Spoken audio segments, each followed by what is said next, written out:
tenemos ya en contacto, o estamos, mejor dicho, en contacto con Ignacio Kowarski, que es el presidente de Carvap. Ignacio, pero muy buenos días. Gabriel Cuaysel y Eduardo Bustos te saludan aquí en Buenos Aires. ¿Cómo estás vos? Gabriel, Eduardo, buen día. ¿Cómo les va? ¿Todo bien? ¿Qué tal? Bien, bien. ¿Cómo andás? ¿Andás por tus pagos? Sí, sí, en Trenquelauquen. ¿Cómo está el tiempo por allá? Bravo, ¿no? Caluroso, sí, empieza ya a sentirse, todos estos días ha sido muy bravo. Ha habido algo de vientito que le alivia, pero todos los días arriba de 35, 37 grados, la verdad que se pone bravo, sí. Y con esta temperatura y este sol secó bastante, ¿verdad? Sí, en los lugares de Pehuajó, Casares y demás, donde no tienen acumulación de agua, sino que estaba por ahí encharcado, medio embarrado, la verdad que ha secado un montón. Que recordemos que son las zonas problemáticas de este año por las inundaciones. Bueno, Ignacio, ha llegado casi a 5 millones de hectáreas, así que hay gente que sigue teniendo agua, pero porque se acumuló por corrimiento y demás y tiene medio metro de agua, ¿no? Pero el resto, igual, lo que era por exceso de lluvia, mejoró. Igual ya algo se pudo sembrar en esa zona, ¿no es cierto? Hay muchos lugares que se está sembrando tarde, hoy se sigue sembrando soja en la fecha límite, pero por eso, donde esos lugares donde estaba un poco embarrado, digamos que no se podía andar, ahora secó y se está sembrando. ¿Y entra el maíz de segunda también? ¿Cómo? Si entra el maíz de segunda, digo, si habrá posibilidad de meterme. Sí, por eso. Ya es tarde, ¿no? Ya más que nada se va soja, pero soja, pero bueno, nada, generalmente es trigo soja, ¿no? Ignacio, tenemos varios temitas para analizar con vos como presidente de Carvap. El primero tiene que ver con el tema seguridad, concretamente. Se está poniendo medio heavy, hablando, como dicen los pibes, ¿no es cierto?, el panorama, especialmente en el campo, zonas donde antes no pasaba absolutamente nada. Hoy tenemos noticias de que siempre hay algún problema, que atacan a algún productor, que le roban la chata, ¿no es cierto?, que le roban el dinero. ¿Qué nos puede decir en este sentido? La verdad que hay muchos lugares complicados con el tema de seguridad. Se viene trabajando un montón desde Carvap tratando de dar una mano tanto con la prevención de delito como después con las investigaciones y con los casos, pero tenemos lugares, no sé, Chascomús, Necochea, hay mucho que tiene que ver con alrededor de Bransen, todo lo que es alrededor de Gran Buenos Aires y Gran La Plata, muy complicado y con mucha violencia ya. Mar del Plata es un lugar que hace rato viene complicado, por nombrar algunos, porque te pones a pensar en los casos que nos van llegando a Carvap y la verdad que hay casos por todos lados. Ahora hubo uno en Mercedes, pero hay ciertos lugares donde los focos son más importantes y bueno, y encima empieza una época complicada porque la provincia con el famoso plan, ¿cómo que se llama? Sol, se llevan todos los patrulleros a la costa y quedamos, la verdad, el operativo Sol. Empezamos con muchísima problemática de falta de prevención. El delito, una vez que ocurrió, ya verdad que estamos actuando tarde. Entonces la prevención es fundamental y por eso patrulleros, gente equipada, plata para echar gasoil en los patrulleros, todas esas cosas son fundamentales. Ahora, estos temas puntualmente, Ignacio, han sido tratados con autoridades bonaerenses, por ejemplo, con el ministro de Seguridad de la Provincia de Buenos Aires en su momento. ¿Se le ha planteado con claridad cuál es el efecto que de pronto traen situaciones como esta?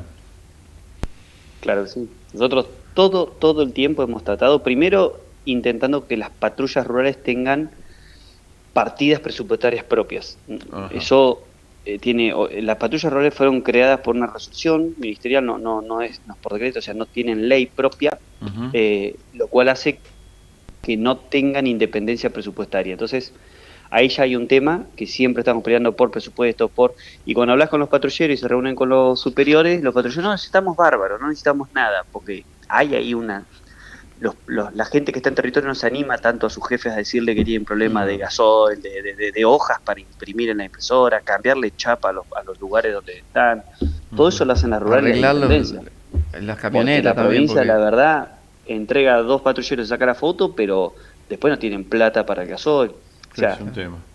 Es cierto que se ha entregado mucho patrullero nuevo, pero es cierto que hace falta muchísimo más que solamente algún patrullero.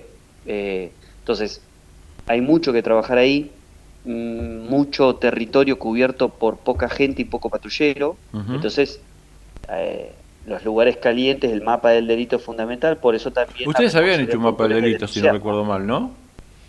¿Cómo? Carvap había hecho en su momento, Siempre, si mal no recuerdo, un colaboramos. mapa Sí, del sí, delito. Sí, eso, el mapa del delito tiene que ver con las denuncias, pero la verdad que lo que nos ha pasado con los años es que los productores dejan de tener, las productores y la gente en el pueblo también, le dicen, ¿para qué esa denuncia si no pasa nada? Bueno, Claro. eso hay que revertirlo, Obvio. es fundamental la denuncia, porque a través de las denuncias se genera el mapa del delito, a través del mapa del delito se hacen las gestiones. Seguro. Yo es imposible que pueda pedir patrulleros para un distrito si cuando miran, si acá no hay delito. Claro. En realidad lo hay, pero la gente no denuncia. Bueno, Claro. lo mismo pasa para las investigaciones, para un montón de cosas. Cuando tenemos que hablar con Procuraduría, cuando tenemos que hablar con los fiscales, cuando tenemos que hablar con todas esas cosas, es muy difícil si no se denuncia. Ahora, es cierto que hay que dar una mano con tener la policía un poquito más de poder a la hora de ejercer la fuerza policial, y la justicia dejar de hacer puerta giratoria con todos los jueces. Claro, y en este escenario, en este panorama, el proyecto de CRA de incorporar la figura del vandalismo rural ayudaría en el Código Penal. Es una propuesta de CRA, organización a la que pertenece. Sí, claro. Eso va acompañado después de decisión. Pero sí. Esto es algo que se viene pidiendo hace muchísimo, ¿no? Primero, de Carvajal queremos cambiar el Código Rural porque una persona que se mete al campo puede andar, deambular, hacer lo que sea que no es propiedad privada. Para que sea propiedad privada y que sea un delito, tiene que meterte a la casa de campo, tocarla.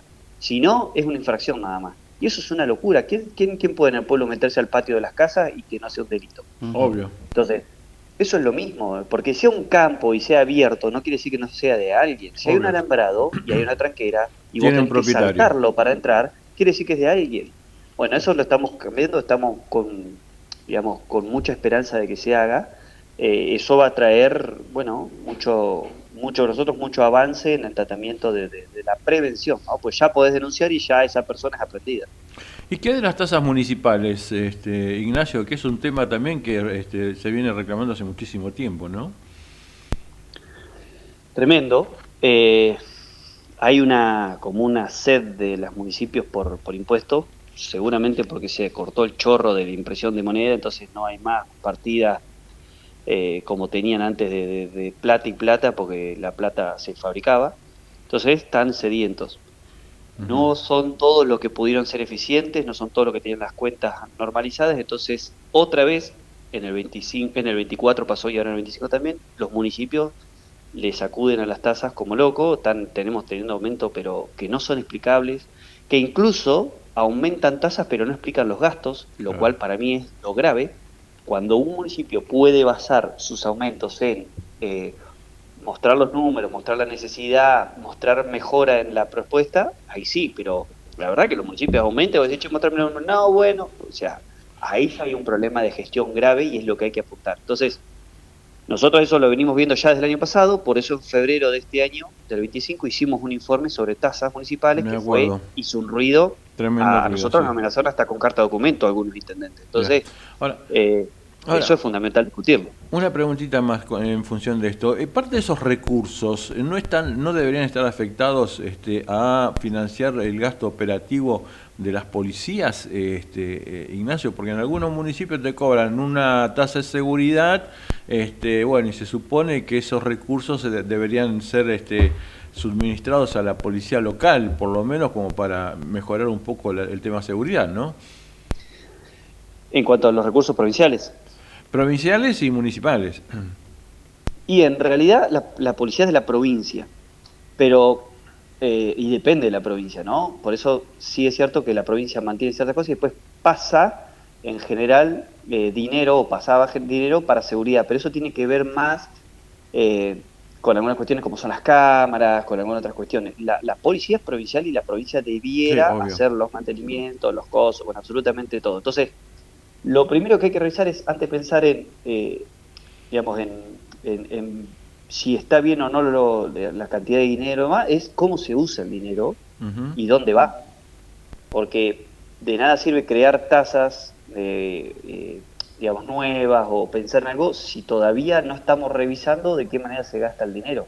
Si nosotros vemos, por hacerte un ejemplo, la tasa de vial, vamos a aumentar, pero después ves que el 50% de la tasa de vial va a camino y el resto se va a contratar un artista en la plaza para fin de año y bueno, No entonces sirve. no es que la plata no alcanza, es que la usan mal. Correcto. Por eso, para mí la transparencia, el uso y el involucramiento de las rurales que nos dejen ver y ayudar, porque a partir que hay confianza, se construye confianza de poder ver los gastos y demás, se pueden acordar aumentos, se pueden acortar planes de trabajo, se pueden acordar un montón de cosas, pero tiene que ser en base a confianza, ¿no? Ignacio, para ir cerrando, tema crucial. Estamos prácticamente a una semana de la entrada en vigor de la trazabilidad electrónica. CARVAP tenía una posición adoptada en este sentido. ¿Qué nos puedes decir en este sentido? Teóricamente, en una primera instancia, esto sería voluntario. ¿Cuál es un poco el punto de vista que está manejando CARVAP en este sentido? Empieza obligatorio. Es obligatorio para todos los destetes del 2026 que el primer movimiento sea con caravana electrónica, ¿no? Y eso es, en realidad, identificación electrónica, que es un chip o un bolo o una caravana con chip. Correcto. Es obligatorio, ya no es voluntario. Lo que sí dicen que va a ser, si vos tenés caravanas del año pasado compradas, podés usarlas, no se fabrican más, o sea que ya no vas a poder comprar caravanas de las viejas, ahora ya viene todo con chip. Sí, la clásica Pero caravana es amarilla. obligatorio. Es obligatorio y CARVAP siempre tuvo la misma postura, la oposición a la obligatoriedad. Nosotros hicimos un proyecto, escribimos un proyecto propio en base a lo que nos habían dado y se lo dimos a la Secretaría, se lo dimos a todos los estamentos, a SENASA, a todos para que lo evalúen, diciendo, obligatorio acá es imposible. Tenemos un montón de criadores que tienen que hacer el gasto de, en vez de lo que vale hoy la caravana, gastar $2 casi o 1.6 dólares en una caravana electrónica, que a ellos no les reditúa en nada en cuanto al mercado o al precio. Quien lo va a aprovechar es el exportador, el invernador. Claro. Entonces, ¿por qué obligar a un tipo del oeste de La Pampa o del Salado a caravanear con algo mucho más caro si no hay trazabilidad armada, si no va a ser quien traccione? Decíamos, 5 años de adaptación y en 5 años de voluntario, sí, obligatorio a aquellos que van a mercado de exportación, claro, que son necesariamente trazados, está bien, pero aquel criador que vende ternero y que termina en un consumo interno, la verdad que no le vemos en mucho el corto plazo una mejora. Entonces, para que esa mejora venga por tracción de precio, por mejor mercado, porque en algún momento se paga un poquito más aquel ternero con caravana electrónica que el que no, hagámoslo voluntario. Claro. Entonces, en 5 años denos esa chance de que se vaya adaptando y de que el precio se acomode y que de verdad haya una atracción desde la demanda sobre el ternero trazado. Bueno, no lo tomaron, se hizo obligatorio, nosotros seguimos con la misma posición, por supuesto, en paralelo estamos en charla con SENASA y demás, tratando de que los productores tengan herramientas y puedan sacar su duda de cómo va a ser, no es que nos negamos y no hacemos nada.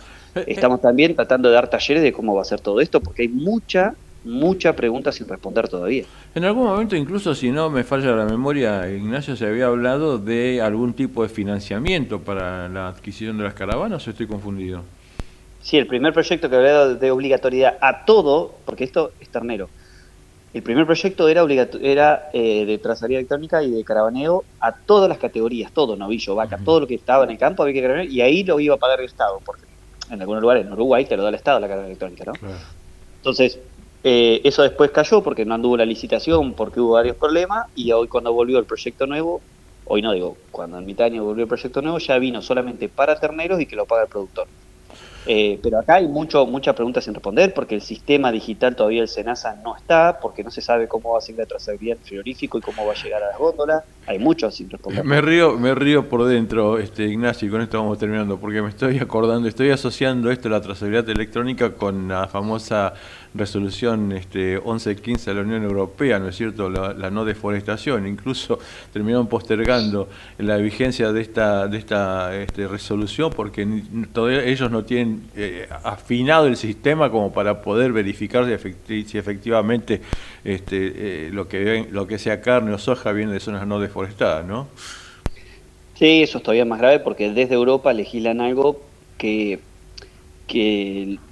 en los países es muy distinto. Nosotros hablar de zonas deforestadas, cuando tenemos una ley de bosques, por ejemplo La Pampa, que te obliga a mantener las picadas y demás, y eso necesariamente es deforestación, claro, visto de ese lado. Nosotros es prevención de los fuegos, ¿no?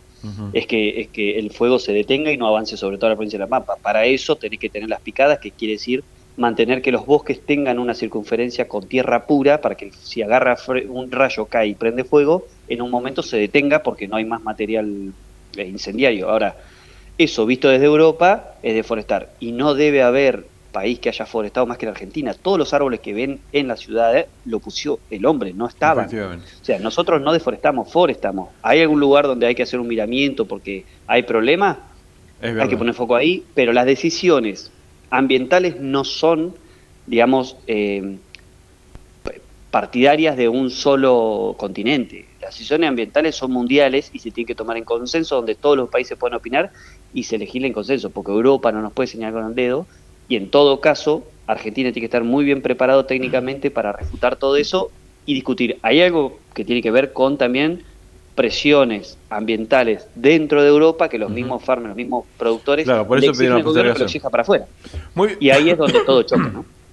Muy bien, Ignacio Kowalski, presidente de Carvap, muchísimas gracias por tu participación aquí en Agroindustria en Foco. Y obviamente, Gabriel y yo te deseamos un hermoso fin de año y un excelente 2026. Feliz año nuevo, Ignacio, y nos mantendremos en contacto seguramente cuando retomemos el área allí por fines de febrero, principio de marzo. Muchísimas gracias. Muchísimas gracias por la nota, les mando un gran saludo, que tengan todos un muy buen fin de año y ojalá un 2026 muy próspero. Abrazo. Gracias, igualmente. Muy bien.